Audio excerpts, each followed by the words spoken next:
Dr. Ni Okoboy, are you called Ni? Ni is default. Default? Yeah. Default, yeah. Once you get... Member of Parliament for Lejokuku.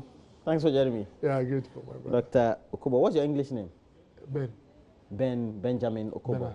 Bernard Okoboy. Yes. Very good. But when I became conscious, then you said that you decided to delete that name. But I've marginalized it, so, but it's still on the books. It's still on the books. So we will hear it when you are being vetted. Exactly. For deputy ministerial position. Oh. What do you say? Anyway, but let's look at the things. Yeah. It looks like your government is not doing well. How about the quotas for nurses?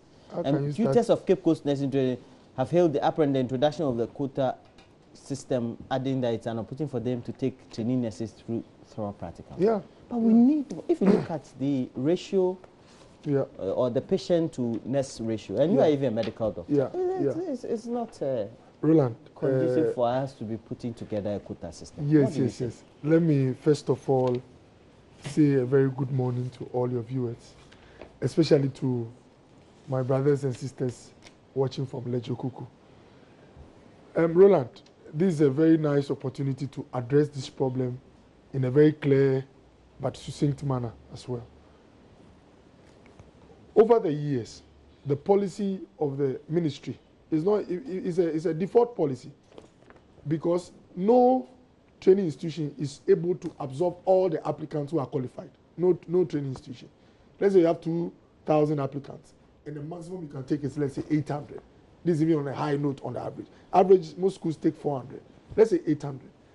Those 1,002 who are qualified but were unable to enter is a form of quota. Quota as in you take some and leave some who are qualified. Over the past 10 years, especially during the past 8 years in the S1 government, they opened the gates. The intake was increased significantly. But unfortunately for us, they opened the gates at the entrance level and closed the gates at the exit. When I say close, they put a virtual freeze on employment. So they had increased numbers of nurses, but they told them we don't have space to employ you. And remember, in filling the gap, it is not recruitment that fills the gap. It is employment of nurses. There was chaos and tension in the Ministry of Health, not only the ministry, but in the health sector, because you had an increased numbers of nurses, both private and public, and a closed door in terms of accessing employment. Now, this was what even made it worse. Because of the challenges we had with the health insurance, most private hospitals were no more absorbing private nurses. They were rather laying off. So you had what they call two troubles, one God. This is what, now, what this government is doing is that we are looking at two things.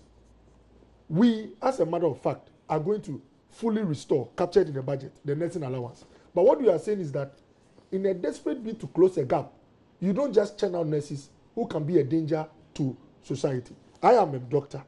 I've worked with fantastic nurses, very experienced nurses who know what they're about. But the same nurses will tell you that you come across nurses who only walk through the training institutions and don't know what they're about. A nurse who checks your pressure and tells the doctor all is well when your BP is around 250 will let you die in 24 hours. The profession is not like others where knowledge is enough. With ours, beyond knowledge, you need to touch a patient.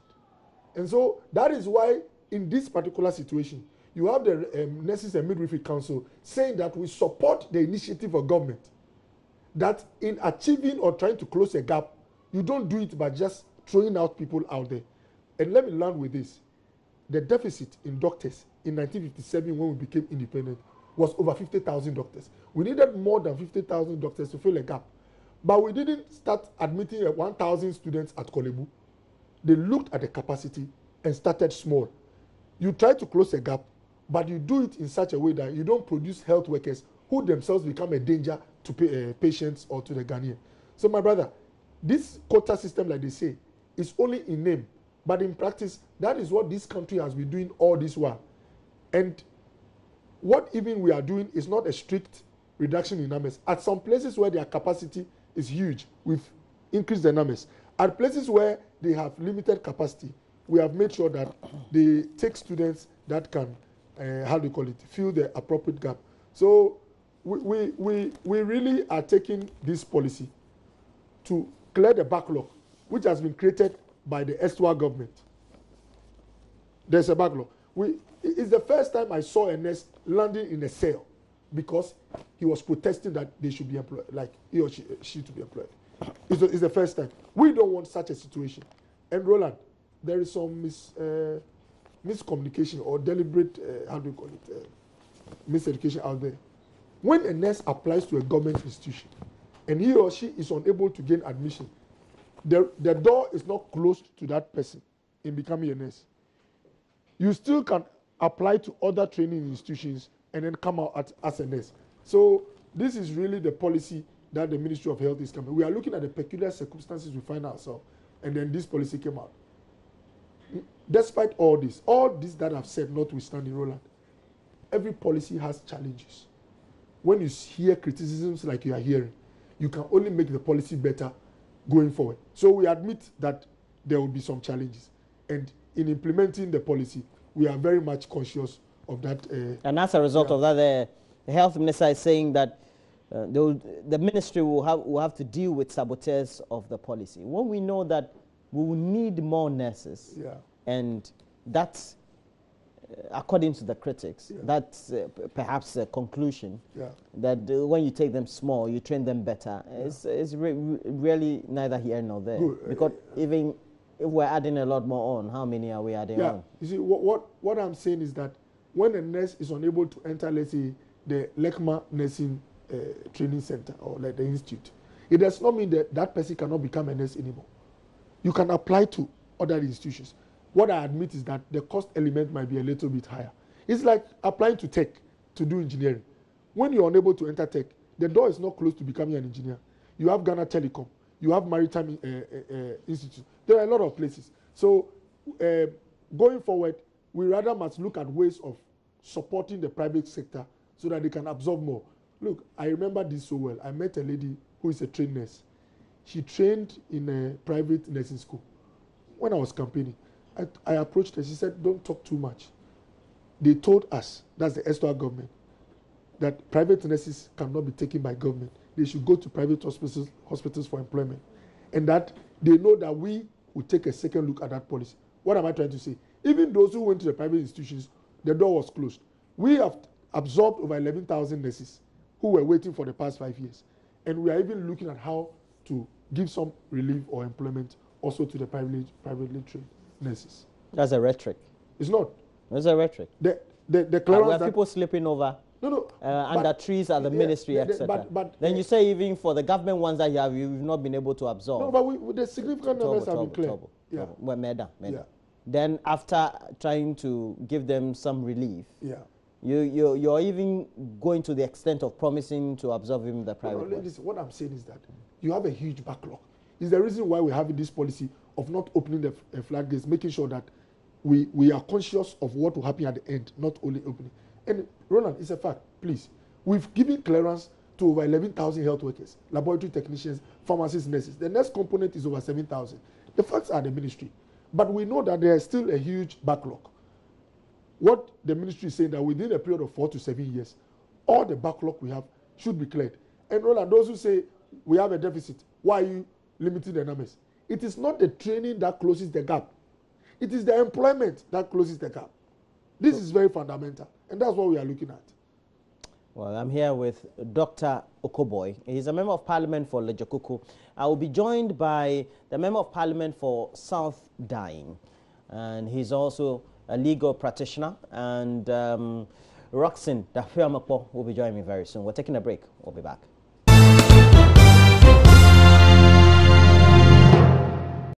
Roxanne Dafiamakpo is a member of parliament for South Dying, and he's also a legal practitioner. Thanks for joining me, Roxanne. It's my pleasure. You're looking good. You're going to a court today? I thought you were on holidays. No. Public accounts.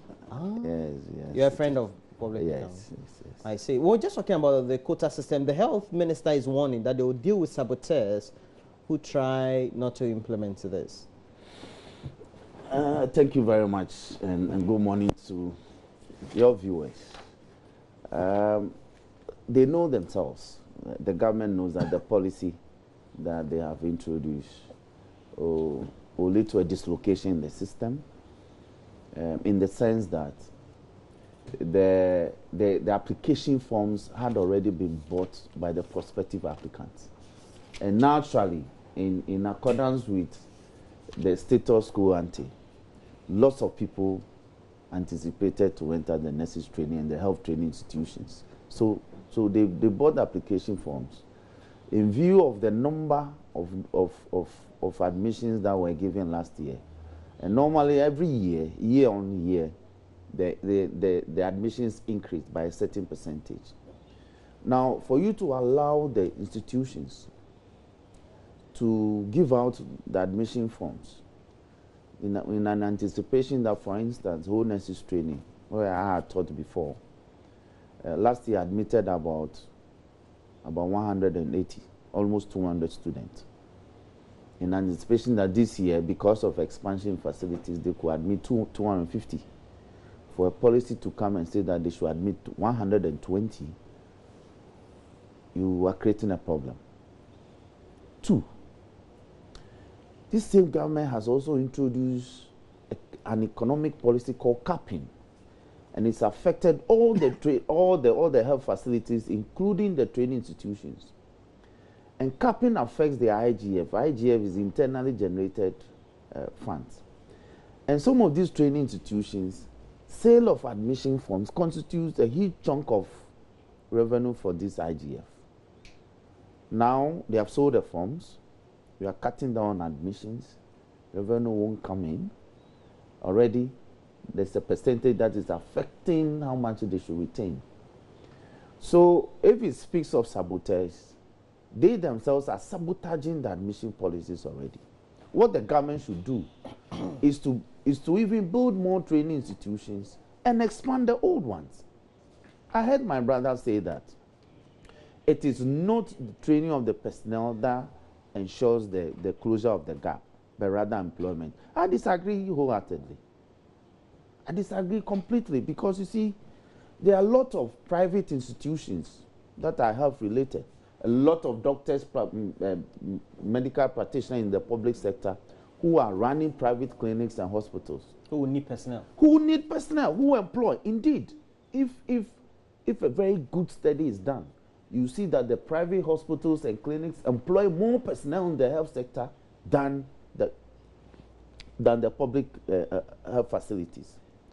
So we must engender to train the personnel. And like I said on your program last week, I would prefer a nurse in my house who is not employed but who is available than a non-nurse in my house. Who is ignorant. Sorry? Who is ignorant of Yes, because when there are health situations, she's skilled, she's equipped to be able to give a first aid assessment of the situation before we call in an ambulance. How can we say that training more nurses and health training, health personnel will not inure to our benefit?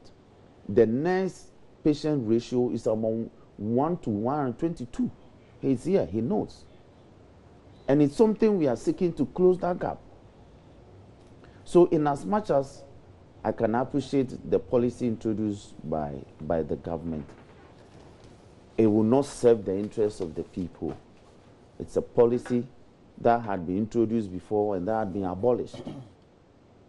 If you look at the transformation, for instance, that the whole nurses training underwent within the past 10 years, it's marvelous. Keta used to have a nurses training. It was closed down for a long time. Within the past 6 or 5 years, it's been reopened. It's a fully fledged nurses training now. So we must endeavor to try and even establish health training institutions in almost every district, as well as establish clinics or hospitals. Now we are building a lot of CHIPS compound. I told you the last time. I have a CHIPS compound in Pekiwudome. It is yet to be inaugurated because of personnel. When the personnel come, there are logistical problems. We have CHIPS compound at Chopokope, that is the village near Kweve. We have commissioned it. We are trying to populate it with personnel. We are having difficulties. 2 more under construction at Sanga, as well as Bungbuni Kope, all in my district. They will soon be completed. We need personnel to populate them, to let them function and bring healthcare to the doorstep of the people. And we are cutting down the training of personnel. It's a wrong policy, with all due respect. I heard doctors say that they have so far absorbed about 11,000 nurses just last week. 11,000 plus health workers. Yes. So that includes nurses, that includes lab technicians, that include pharmacists, that include doctors, that include... the clearance was given. You understand? And I am saying that cannot be correct. That cannot be correct. But there was a clearance that was given last year before they came into power. Yes, but they did because they said they came to meet an empty coffer. They frustrated that clearance. Even some people, he's here, even those that the previous government hurriedly employed between November and December before he left office, they came to stop it. And he knows, we've seen the document, they came to stop it and did a re-employment somewhere April and May. And that was woefully inadequate. That is why almost every week you find a section of the health personnel, either privately trained, lab technicians alone, or privately trained or publicly trained community health nurses, you know, picketing at the ministries. So when he says that they've employed so far 11,000, it's mind-boggling. To which health facilities? The new Ridge Hospital still remains closed, even though it's been inaugurated. Why? The Legon has been recently commissioned. Is it Legon that has taken the personnel? So they must, sometimes they should not churn out the figures like this. They will do us good if they give us the breakdown. Then, for instance, when I go to Peki Government Hospital, I want to find out how many new nurses they are posted. When I go to Peki Jacket Clinic, I want to find out how many new nurses they are posted.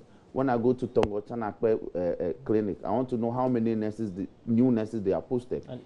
But when you say... I need to visit Tongo. Yes. You keep mentioning it all. Yes, that's my hometown. And when I go to the AP clinic at Tongo, Germany, I need to know how many new nurses they posted. The clinic at Dugan, Balime Dugan, I want to know how many nurses they posted. The VRA clinic at Tongo Kaira, I want to know how many new nurses they posted. The chips compound that we built at Tongo Chita, I want to know how many new nurses they posted. The new one we have built at Chate Balime, it has been inaugurated, but we don't have personnel. So I want to know how many new nurses they posted. And these ones, they haven't happened, because if it's happened, I'm the MP on the ground. I would have known. So the 11,000, he cannot be correct. He knows it's a wrong policy. Just a second. You know what? So the intent is what? Yeah. Look at the incoherence. No. The intent is what? The intent is that because, let me finish, then you come in. Let me finish. The intent is that because they are trying to satisfy a political pledge of reintroducing allowance for nurses, it has economic implications on the public purse. So they must find an ingenious way of cutting down the number that will access the facility. That's all. But we can't eat our cake and have it. Yeah, Roland. Here you have a government that says, I've built more chief compounds. I like what he said. They've built some in his constituency. He needs health workers. And the same government that was building the chief compounds say, I have a policy of freeze when it comes to public sector employment. Nurses started amassing at Flagstaff House when they were in power. How can you have this level of incoherence of building structures?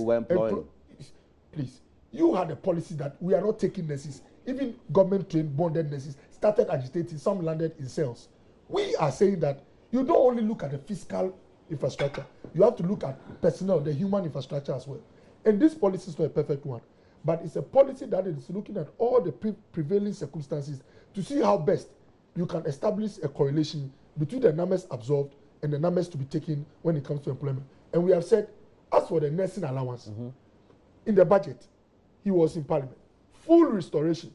It is a serious social intervention which we believe determines whether one becomes a nurse or stays at home. We are not going to compromise on that. Quality is important. And please, in all this, remember, those who are training nurses, those who are in the special the sector, those who control and regulate are saying that they are with government in this policy, because it is better to have a health worker who is burdened with patients than to have an unskilled health worker handling patients with an appropriate ratio. Where is that the document from the principals? Good. Where is the document? They keep referring to them that they are in support of the policy. There was the principals are rather complaining. Rich and Legon, if they are not operating or they've not opened the new hospital? Yes, the new hospital. It is not because of personnel or inability of this health workers. But he's not cited. No. When he was talking about availability of nurses, and mentioned that Ridge is there, it's not open and all that. But definitely, you will need. Of course, it's structural problems, and let me tell you, most of these hospitals which are being built, it's not because in the old hospitals numbers were inadequate. Although an increment is always better. So you're saying that the Ridge and the Legon Hospital were not built well. They have structural problems. No, but Ridge, the new head, he said it that there were some cracks. No, not cracks in terms of suitability. Suitability of what? No, but Ridge Hospital. It's because they said there were some things that had to be put in place before they could start using it. That is but that's not a structure. It's logistics. No, it's not structure. But it comes with the operation of the hospital. No. Like, let's say if gas. Anyway, let's move on. Exactly. So I just want to make the point. I thought you mean that the structure has a problem. No, at all. The point that, look, an aside, I was in Lekma Hospital. Yeah. I met the management. They told me directly that the hospital over there needs some re-engineering. They have to break some places. The theater is inadequate. In fact, when that's normal. No, but it's because in building the facility, the local content involvement in terms of our part, those with the local expertise, was minimal. The sizes of the rooms, a lot of complaints. Although it's not that there are cracks, in terms of suitability for an environment, it could have been better. So you mean Ghanaians, we like our buildings very big? No, not really. But because size we stay in very small houses. But if you've been in a consulting before, sometimes you need some level of space to operate and all that. So, my brother, let me just say that they knew themselves that they were not in a position to absorb nurses. We are looking at how to reduce the chaos and tension in the health sector. That was why we were building more hospitals in order to absorb them. It's okay. It's just pitching one government against the other, and what the policy of that very government is. I think it's just it's a choice or a preference. This policy, no policy is perfect. Yes. A policy is formulated with but regard to the this one is the best. No, among the two. It's the most appropriate for now. Okay. And it's subject to review. Anyway, so why are you asking the private training institute to increase enrollment? I've not, but I wanted us to take. For the economic implications. I just wanted us to take a quick. Valerie Sawyer is. We'll talk about it. It will be the last issue we'll talk about. She just tried to. What about her? Okay. She got my attention. Right. No, she's been given a reply by the former president, but that's not what we're talking about. You know the collapse of the two banks issue, which now has been absorbed by the I don't know the allegation. You are a customer of Capital Bank. Yeah. Okay. Yeah. First, let me take your opinion on it. What do you make of the whole scenario? For the announcement of the takeover in itself, and even subsequent reports of what apparently internal memos and investigations even started, or perhaps sanctioned by the Bank of Ghana, which ultimately were having far-reaching effect on how banks were operating in our country. I mean, subsequently, we had to make those interpretations. Indeed. Roland, as a lawyer and as part of my private practice, I've had the privilege of advising on few transactions. Like this one, the two of them? No. I've had the privilege of advising on some transactions, not as huge as this, but I have an anchor. I'm well rooted in matters of mergers and acquisitions law. These are not things you do overnight, as it happened in this matter. Now, but for lack of time, I would have taken you through the rudiments of when a merger or an acquisition. Which one is this? Now, when a merger is taking place, it is two or more entities that are deciding to partner to become one whole. That's a merger. When it is an acquisition, it is your company deciding that I want to come and acquire multimedia. And take on all its assets and liabilities. Yes. And in order to do that, you do what we call several due diligence. There are a lot of due diligence done in terms of the assets portfolio, in terms of liability portfolio, in terms of the human resource portfolio, then the company will be valued. The shares, either the shares will appreciate or it will be negotiated in a decrease as to value before I acquire them. You see, when they say somebody acquires a company, it's just a matter of the acquisition of the shares. It is the shares that is the company. So the question we are asking is that at what point were these discussions initiated? Were the shareholders of both companies made known of the situation and they agreed that yes, by either at an annual general meeting or at an extraordinary general meeting, agreed that we want to merge, we want to be acquired by GCB. I agree Bank of Ghana is the regulator in these matters.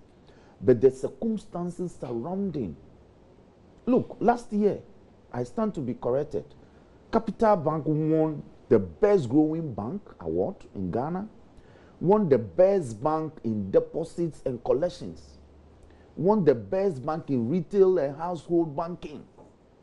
How does such a bank go down in less than 12 months? UT Bank, the plethora of awards they have won over the past 5 years, I don't have to count them here. So the circumstances are a bit queer. They are bizarre. They are bizarre. That banks. So the other perspective is that what were the indices that these institutions that are awarding, that are giving awards to banks looking at? And these banks made profit. They all published their annual audited accounts, sometimes in March and April. And well, if we're having these, it means that... And they declare profit. It means that the declarations will be suspect. No, it cannot be, because these are publications of annual audited accounts, and it is mandatory. And the two banks have published their accounts. So it has happened. I am only hopeful that Bank of Ghana will come clear to state the circumstances. Because as people who are well versed in such matters, these are not the kind of transactions you do, particularly when you are combining a company that is publicly listed like UT versus Capital Bank that is not listed and privately owned, vis-a-vis a company that is majority owned by the state. During the takeover? Yes. But you see, they want to describe the takeover in legal terms or in mergers and acquisition terms. The purchase and assumption agreement, for purposes of the layman's understanding, is like an ambulance taking a patient to a hospital. It's that kind of vehicle. You have other vehicles, but this one is specialized and is used under special circumstances. That's the kind of thing they have done. So the patient has been rushed to the hospital under emergency circumstances. But there's a way of resuscitating it. But I think both banks... it means that those two banks have gone down under? They have gone down under. And I believe that if they were given the opportunity, they could have been given a bailout. Well, if you listen to the Bank of Ghana at the press conference, they were given those opportunities to try to some sort of redemption. Raise their capital.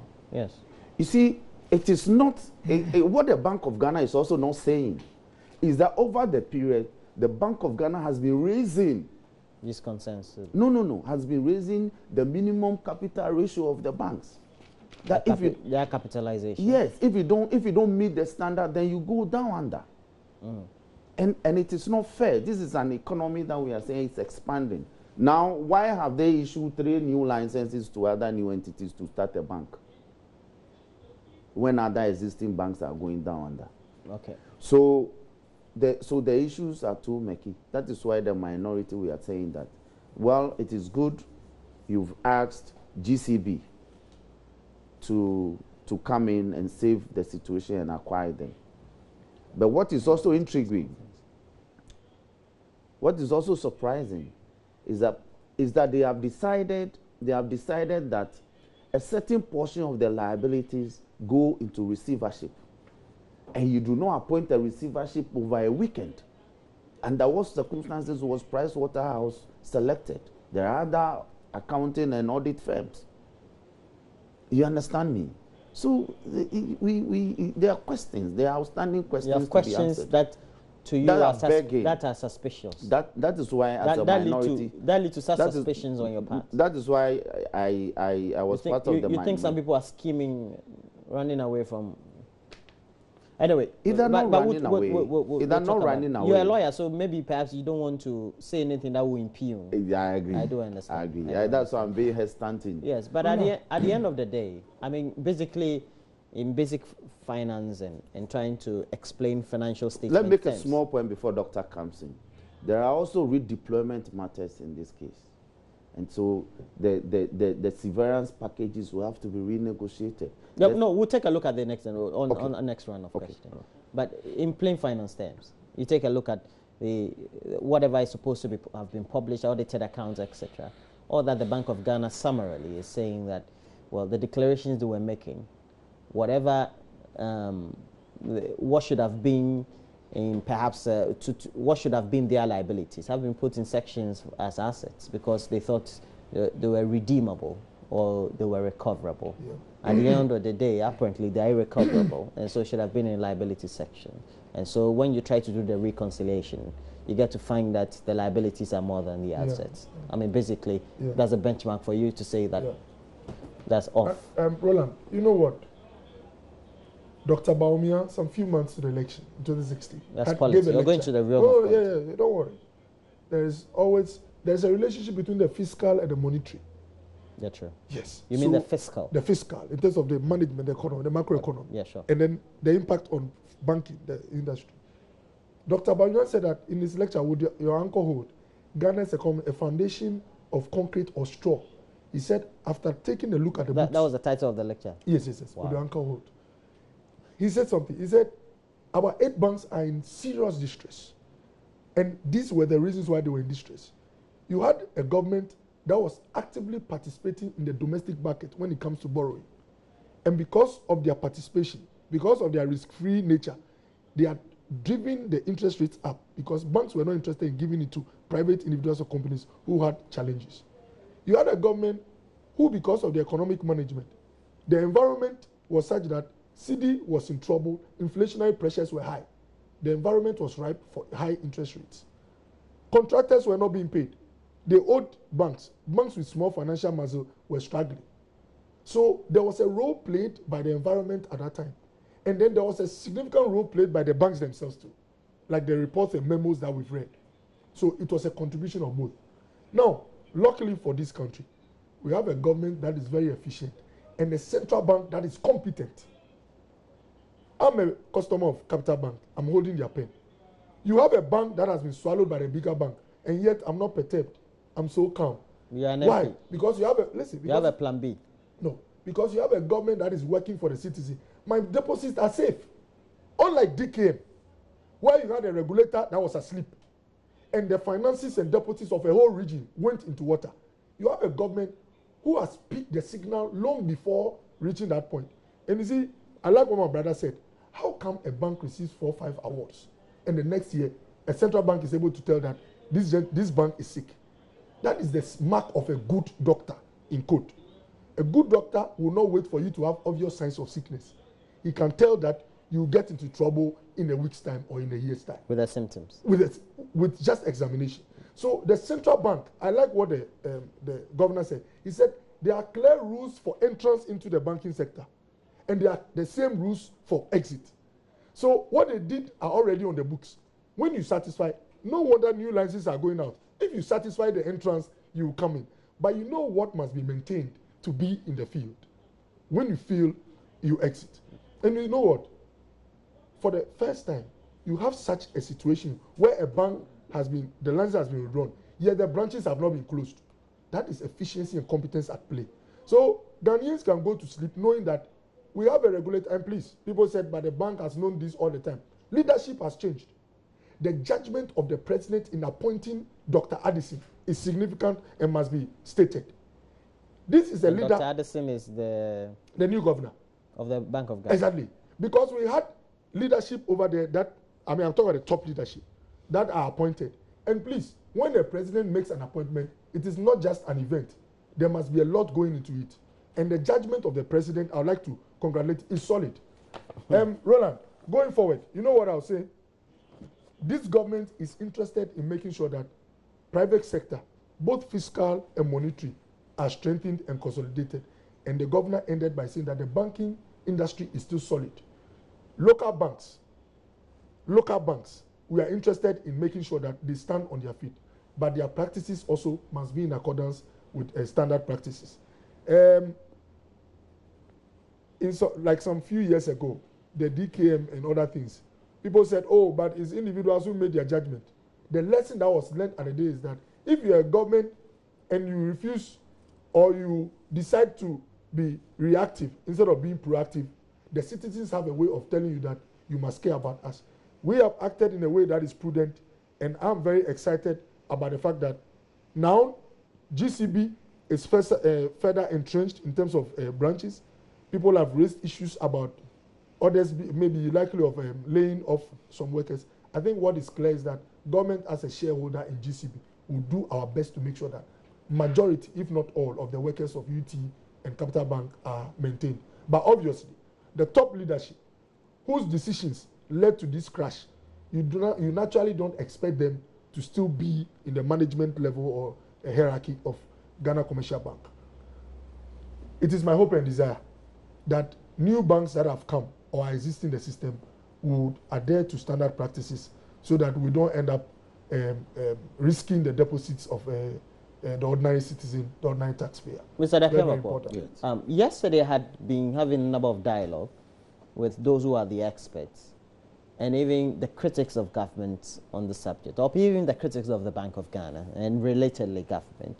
They seem to smell a certain conspiracy theory of perhaps you have movements, appointments, etc., and then you have the actions and inactions of shareholders of either one or two of the banks, and that ultimately also may have contributed to this at the end of the day. And of course, we've had the Bank of Ghana said they will go at the top heads of those institutions at the end of the day, because within the regulations that we have in the financial sector, they could be taken on. But at what point do we have to say that perhaps we should have blown the whistle earlier? Now, but for the fact that he politicized the earlier part of his argument, I would have found favor with it. Now, how do you blame a government when a bank is paying its annual tax obligations fairly? A privately run bank declaring profits at the end of every year or every mid-year review. How is the government supposed to be alarmed at the time? You are paying your taxes, you are declaring profit, a privately owned bank. So it is not about the kind of policies he spoke about. What happened is that UT, for instance, and I'm happy I have some background in these matters, they have for a long time done collateralized lending.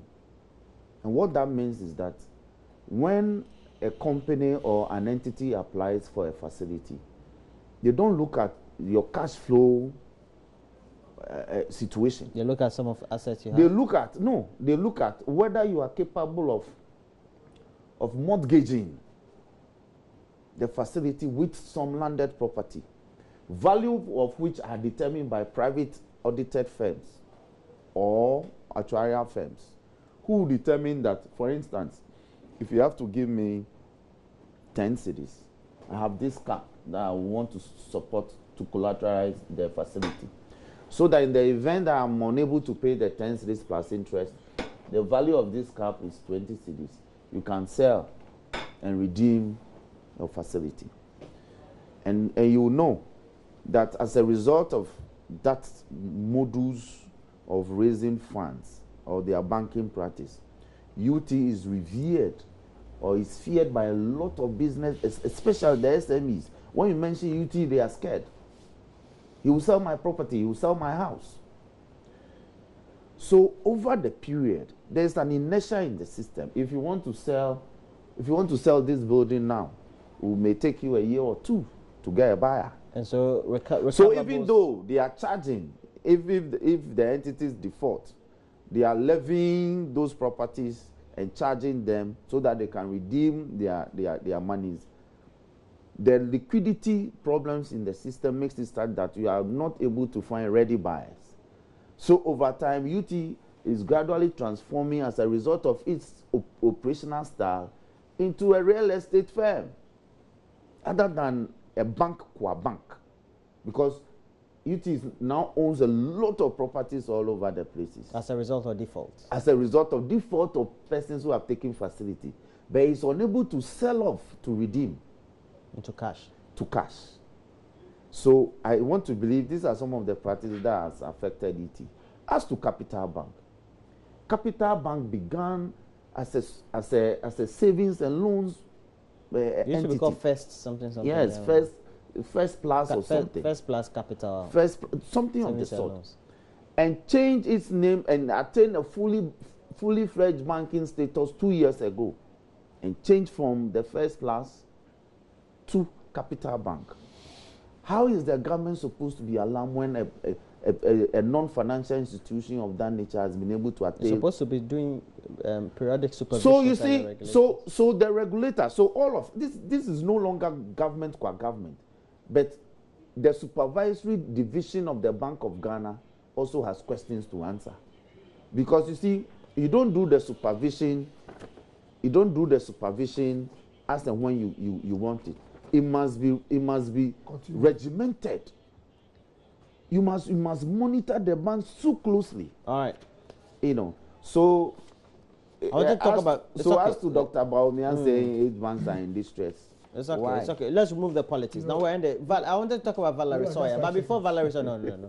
The former president, John Kufuor and Jerry Rawlings, publicly disagreed on demands by the Council of State to be giving more powers. I wanted to play their insert. If we can have the insert, I think that we'll play. Valerie Sawyer, I haven't been able to get her on the insert, but we have the former president as well as Jerry John. If you want to switch camp, you are welcome. I still stand by my opinion of my office when I was in office as president, that yes, Council of State critical for a developing country to temper the evolution of democracy as we mature as a democratic nation. So this council or second house would infuse some restraint through our development of democratic governance.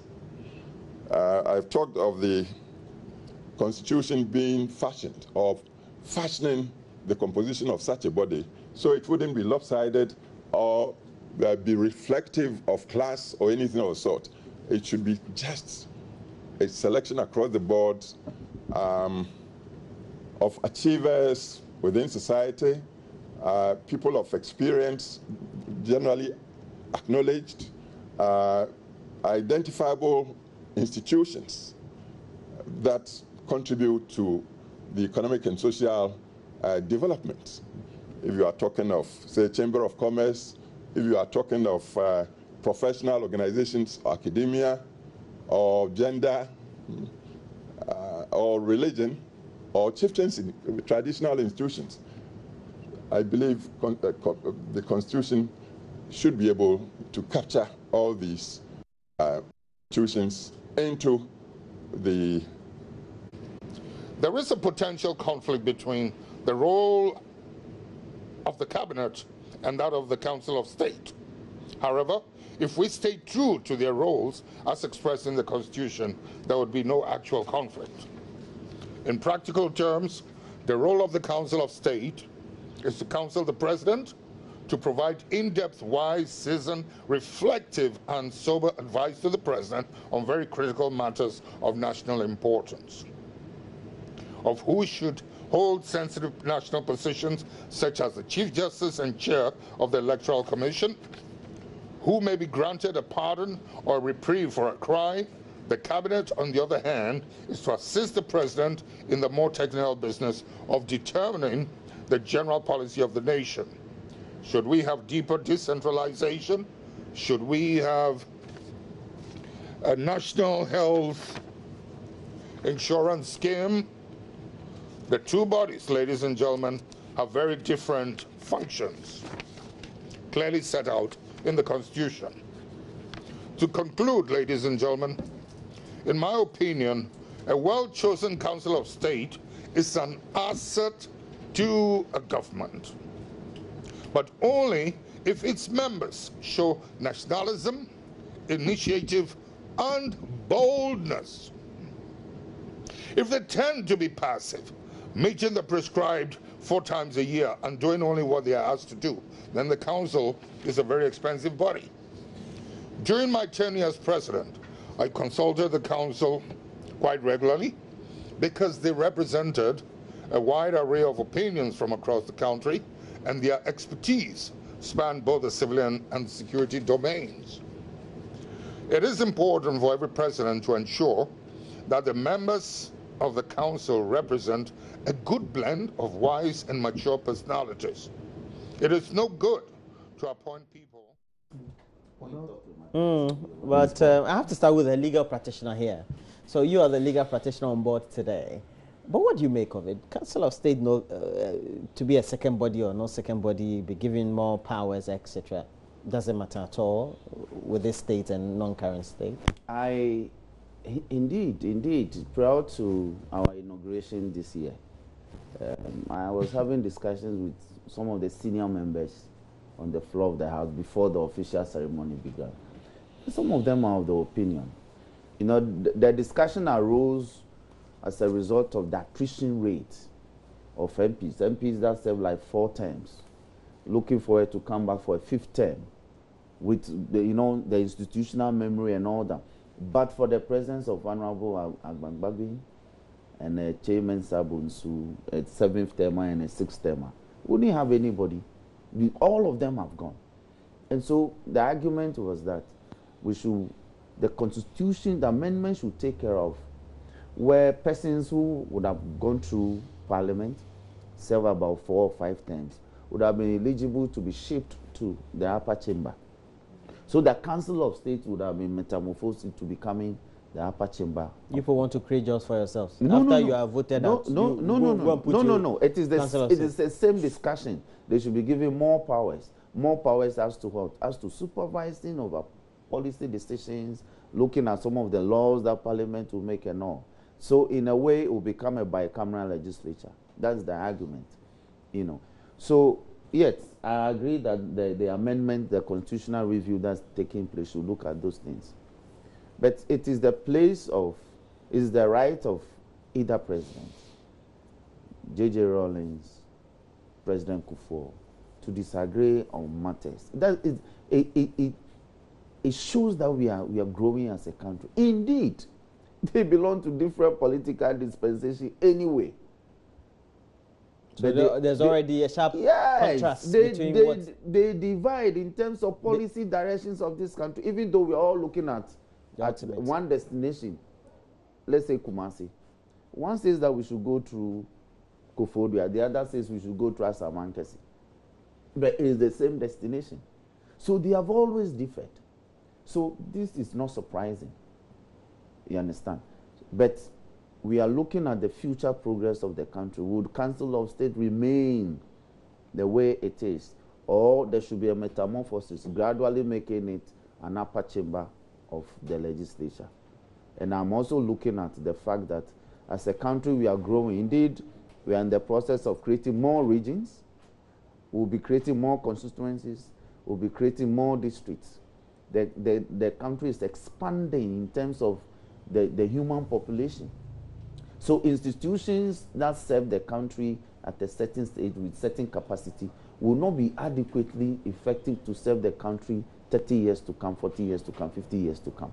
It is this sort of thinking that must inform the debate, that with time there should be a bicameral legislature, a lower house and an upper house, to make the upper house more effective, a bit more of powers, to be able to bring their thinking and deliberations to bear on matters of national policy and or laws. And so I am in agreement that with time there should be a metamorphosis of Council of State. Otherwise, it becomes a mere appendage. It becomes a mere advisory body. And that is how it is anyway, for now. And for you, it doesn't give it the effectiveness that... No, and I'm saying that in 1962, I think the members of parliament were less than 100 or about 100. 50 years down the line, we are 275. And I'm saying that 50 years from now, the population will double.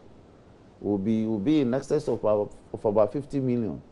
275 MPs will not be enough. And if that is the thinking, then the advisory role of Council of State will also not be effective in years to come. So we must begin to think of changing its character, its nature and character. We have to be innovative. You hold the same view? Yeah. You know, these matters deserve a lot of consideration and discussions.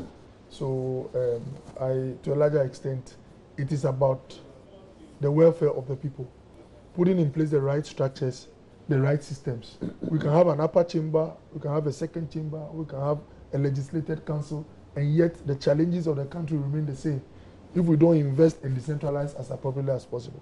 I want to make it brief so I can go to the Valerie issue, because it's a very important matter going forward. Oko, you are not the host. Okay. All right, so those are the words. Now let's come to the subject of Valerie Sawyer.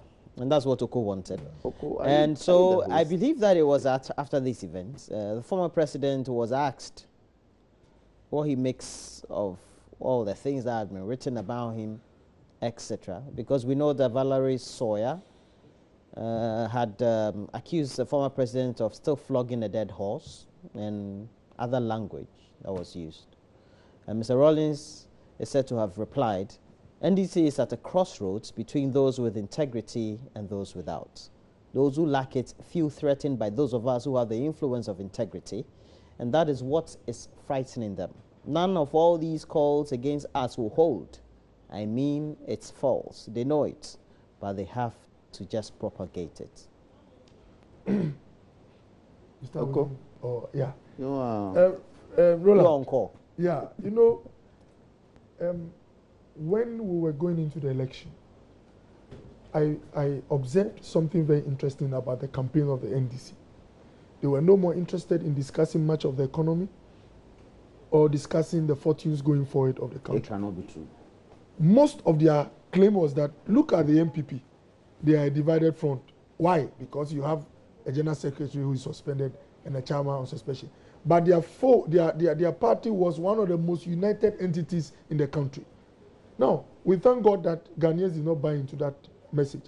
Otherwise, imagine the chaos if we had bought into this message and gone with them only on the premise that they are united. Roland, I've read the comments or the write-up by Dr. Sawyer, Valerie Sawyer. When you look at the tone, it was humorous. It was sometimes outright insulting, like where he said Amidou has over-bloated ego and self-important. Sarcastic. Rawlings, they say he booms, I say he's buzzing. And when the word buzz, a housefly buzzes, what it means is that you have some irritating noise, which does not go far or achieve anything. Now, when I read this, it told me one thing, the judgment of the former president. And that is why no wonder they had serious problems performing in government.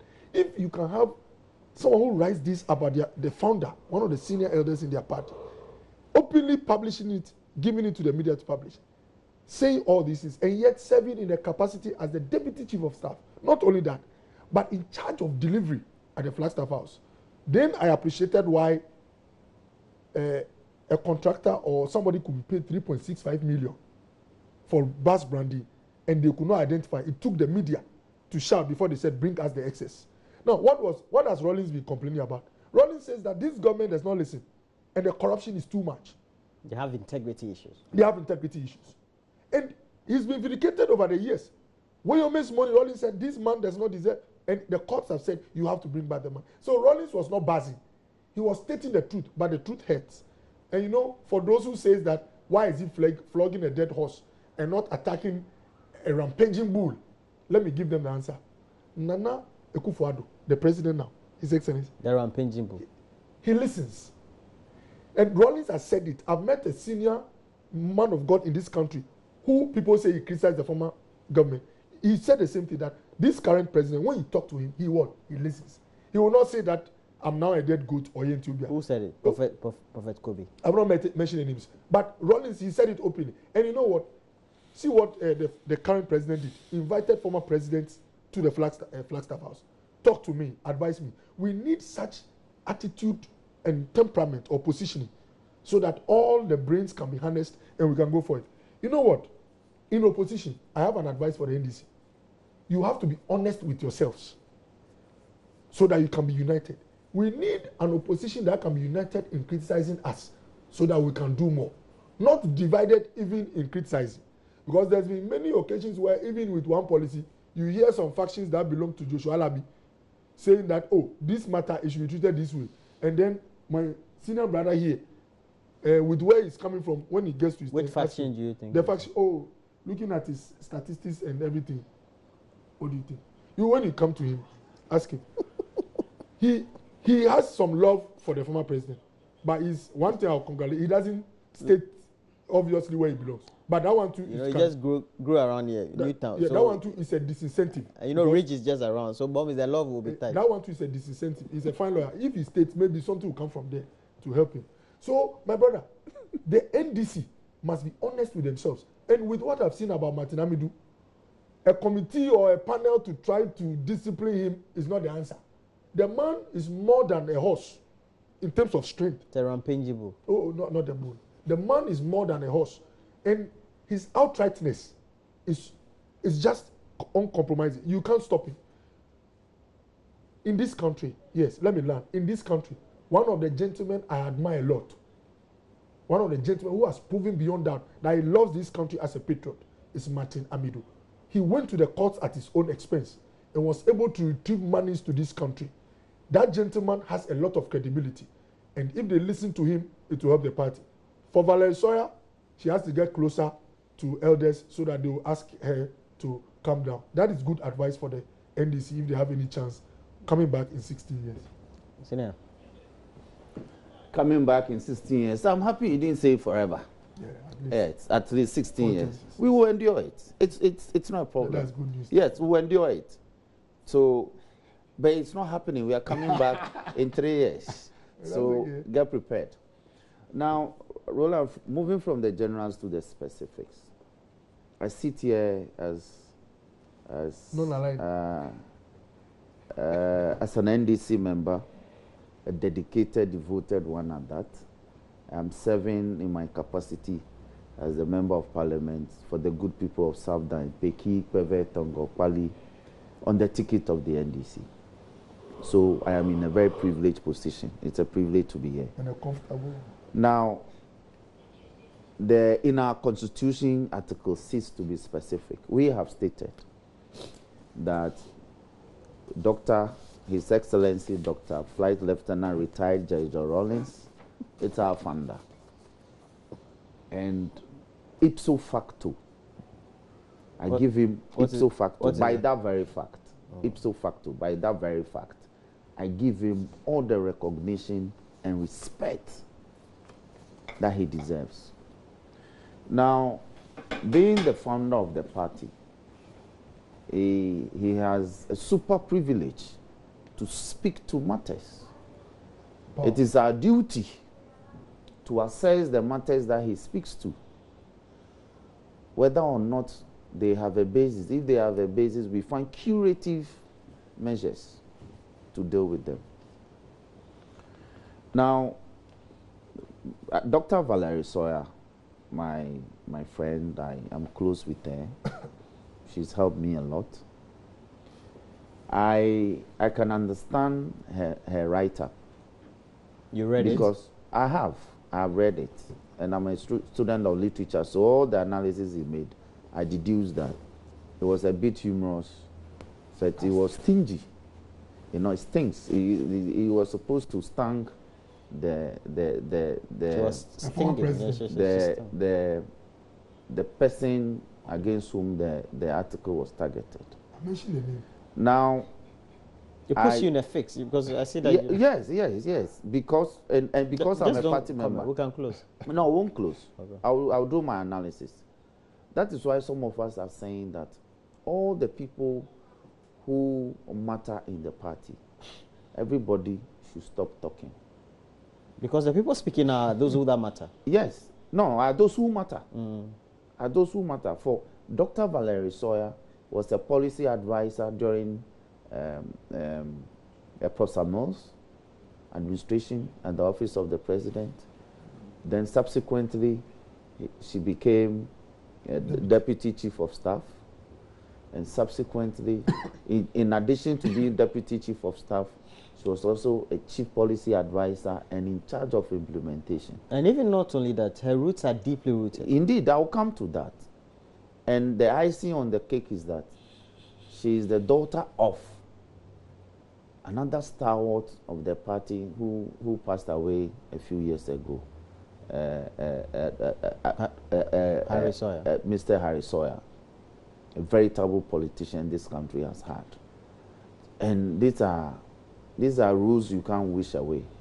So I was rather hoping that Dr. Sawyer would have even placed a call to Jerry Rawlings concerning some of these.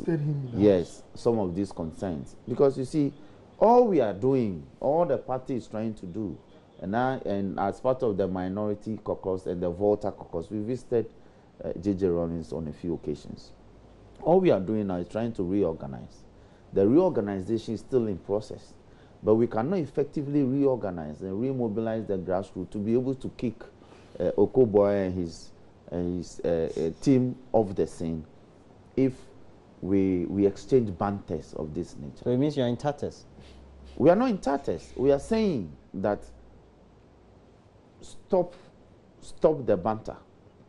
Now, J.J. Rawlings has answered. He says that, well, all the criticisms against me and some few other people in the party is because of our integrity stance, which is also trying to cast a slur on Dr. Sawyer that she lacks integrity. But I don't think that is the import. So we are saying that everybody should come on board so that we can reorganize and re-energize. Now, as to Dr. Martin Amidu's situation, you see, I think my advice to the party, because I do not belong to NEC, neither am I in FEC, but my advice to the party is that we should handle Martin Amidu carefully. The Honorable Amidu's position now, he doesn't render the criticisms as an NDC member, NDC member. He does so as a public policy analyst. So we must be careful. And citizen vigilance. Oh, hold on. Yes. So he does it for the public good. Good. So we must assess again. We must also assess his criticisms. Do they have a basis? Hold on. Do they have a basis? If they have a basis, how do we invite him as somebody who still considers himself as a party member, that if these are some of the reservations we have, can you raise it up with us? Because you see, trying to invite him, because there are a lot of other people who have misbehaved in the NDC who have not been invited. I can mention names here. Like party vehicles are with party former party people. As I sit here, the former MP for South is keeping our pickup, the party pickup in his house. He has refused to release. Should be brought to. Yes, there are a lot of people who have misbehaved. So it is not calling Martin Amidu, and I hear Koku says he does so because there's a petition. I am only saying we must be careful. We don't cut our nose to spite our face. They must look at the petition dispassionately. They must refer the petition to him to respond. When he responds, a committee will be set up to determine the matter.